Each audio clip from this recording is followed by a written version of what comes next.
is Mr. Raven, and today we'll be doing a Let's Play of Dear Esther.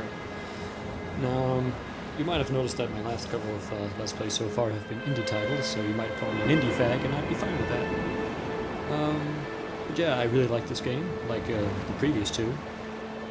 And once again, it's a very slow game. There's a lot of story involved, so I probably won't be saying too much. But I'll figure it out. On the silent parts, I might. In any case, this is Dear Esther. Yeah. Hope you'll enjoy.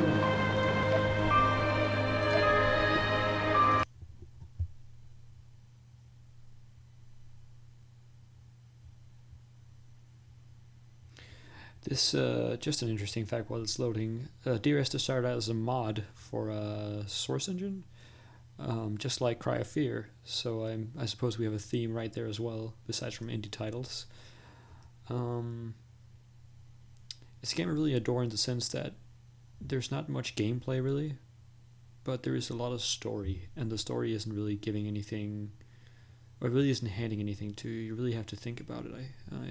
That's my feeling about it anyways. And yeah, we'll see.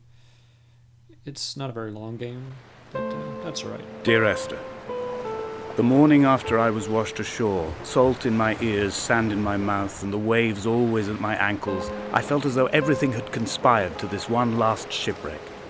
I remembered nothing but water, stones in my belly and my shoes, threatening to drag me under to where only the most listless of creatures swim.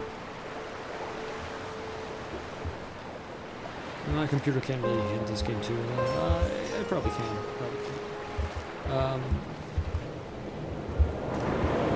This is a game about exploration and hearing a story. I'm afraid you can't run any faster, and your flashlight turns on when you're in dark rooms. This is a very eerie game, I think. Very nice. It also has split paths, so I do believe going different ways will give you different voice clips. We'll just go different paths right here, because it looks good, looks nice. Also, they really upgraded the graphics from the last version, or the mod version. But you might recognize the Chinese room as you did this is bad. As he's the one who's doing the Machine for Pigs, I believe is the title, the new Amnesia title. Oh, shimmied that pretty well. You can't run the game, so the pacing is Donnelly set. reported the legend of the hermit, a holy man who sought solitude in its most pure form. Allegedly, he rode here from the mainland in a boat without a bottom, so all the creatures of the sea could rise at night to converse with him. How disappointed he must have been with their chatter. Perhaps now, when all that haunts the ocean is the rubbish dumped from the tankers, he'd find more peace. They say he threw his arms wide in a valley on the south side, and the cliff opened up to provide him shelter. They say he died of fever 116 years later. The shepherds left gifts for him at the mouth of the cave, but Donnelly records they never claimed to have seen him. I have visited the cave and I have left my gifts, but like them, I appear to be an unworthy subject of his solitude. I wonder if that's the cave they're talking about. Got a little light shining in there. That's interesting. It's been a while since I last played this game, and I last played the game, and I can generally remember the story, but you might hear me going ooh and ah and ee. But yeah, really great voice acting in this game. Hey, we got the splitting of the caves, it seems, or like electrical circuits. I don't know. I'll talk a bit about what I think is the general plot of the game by the end. But oh crap! We're falling down. Where are we?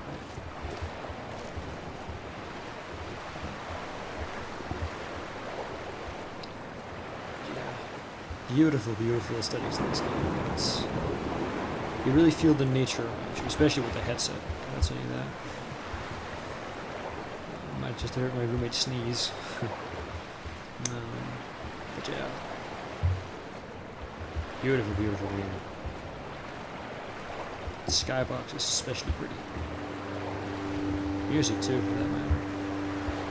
At night, you can see the lights sometimes from a passing tanker or trawler. From up on the cliffs, they are mundane. But down here, they fugue into ambiguity. For instance, I cannot readily tell if they belong above or below the waves. The distinction now seems banal. Why not everything and all at once? There's nothing better to do here than indulge in contradictions whilst waiting for the fabric of life to unravel.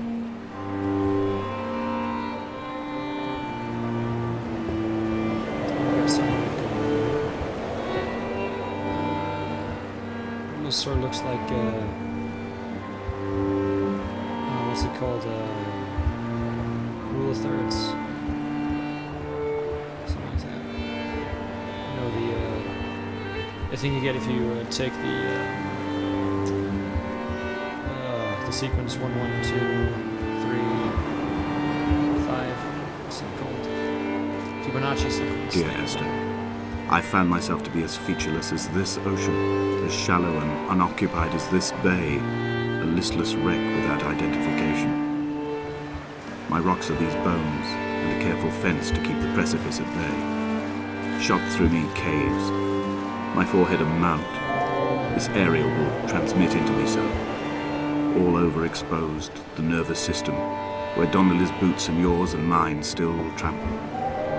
I will carry a torch for you. I will leave it at the foot of my headstone. You will need it for the tunnels that carry me under. I've never found that car wreck right there before, but the story, as it will unravel later on, that might actually be important, so do pay attention to that. Also, so far we have Donnelly, and we have Esther. We'll get a couple more names later on, and you'll do well to remember those too, because I've almost built a thesis on this game so much I've been thinking about it. Well, at least I have a theory on how the entire story is pieced together, and that's what I think is so interesting about this game is when you play it, you might not always get the same sound clips, so there actually is a reason to play it again, and I really like that in a game that you play it again, but not to beat a high score, but you do it in order to get more of the story. Kind of like that. And I mean, if you're like me, you might want to take a break, and you can always come back later on, and you'll discover new things you never even thought you'd find out about the game, and you might have forgotten some things. So you'll discover something brand new. You'll just rediscover what you already knew. Man, just take a look at that. That is one beautiful horizon, at least in my opinion. I suppose some people would have liked it to be dotted with alien spaceships or something like that, but I quite like it like this, just quiet hum of nature.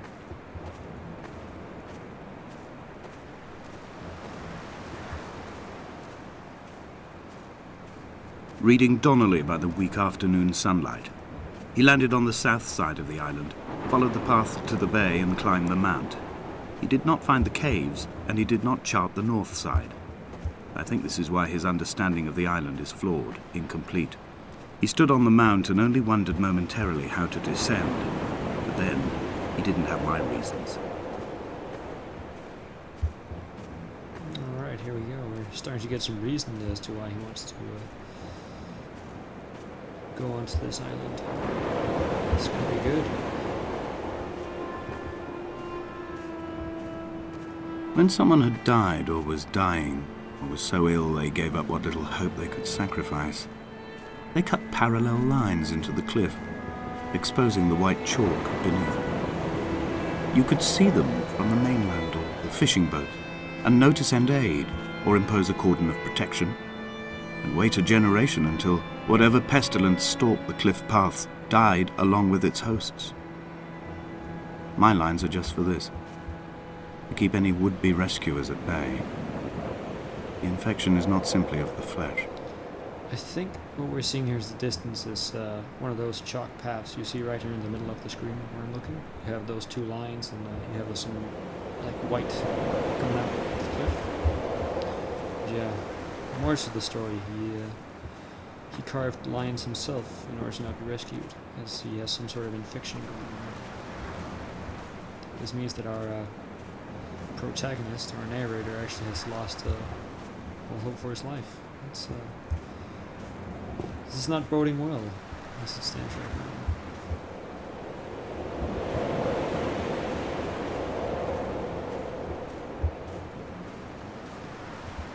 We are not like Lot's wife, you and I. We feel no particular need to turn back. There's nothing to be seen if we did. No tired old man parting the cliffs with his arms. No gifts or Bibles laid out on the sand for the taking.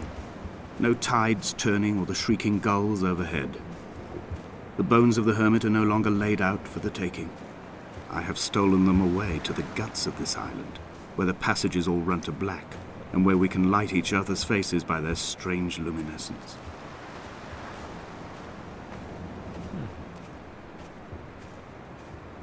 That's awfully interesting.